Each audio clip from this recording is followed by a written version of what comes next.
Hay hay hay, hay hay hay. Hay hay hay, hay hay hay. Hay hay hay. Hoy hoy hoy mga kaswabe, kamusta na kayo? Ako, gutom na naman. Kaya for today's video, magluluto tayo ng pasta carbonara na Ilocano version. Okay na okay ito mga kaswabe dahil napakadali lang nitong iluto. Kaya panoorin nyo na to, sigurado magugustuhan mo. Una sa lahat ang pagluluto ng pasta. Alam nyo na paano lutuin yun mga kaswabe. Kung hindi, tanong mo na lang sa kapitbahay nyong Marites. Paano masabi? At nag-isa na tayo ng bawang at sibuyas hanggang sa mag-golden brown ito. Tapos ilalagay na natin ang hiniwang luncheon meat.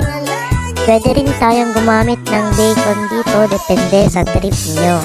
Basta support ko kayo.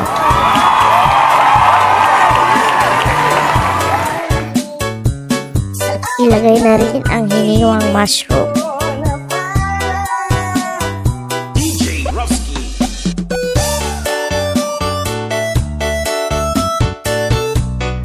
Isunod, ilagay ang evaporated milk.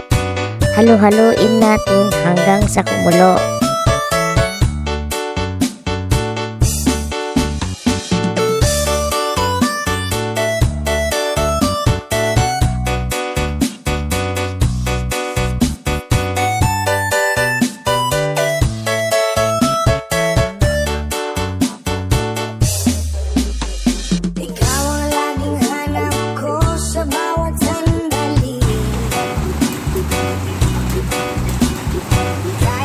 Sunod na ilagay ang all-purpose cream at maglagay ng paminta at asin depende sa lasa na gugustuhin.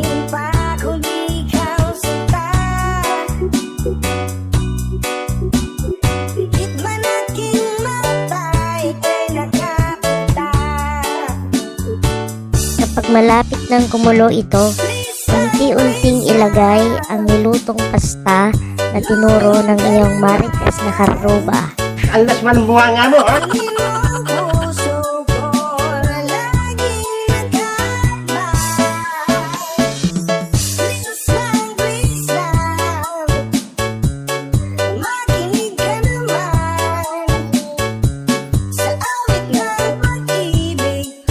Huwag kalimutang ilagay ang keso.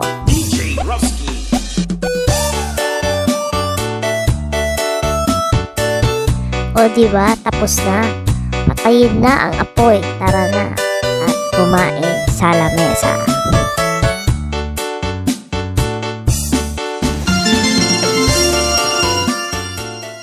Hay hay hay, hay hay hay.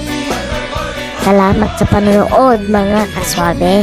Huwag kalimutan mag-like, subscribe at i-click na rin ang notification bell para updated ka kapag nagutom kami.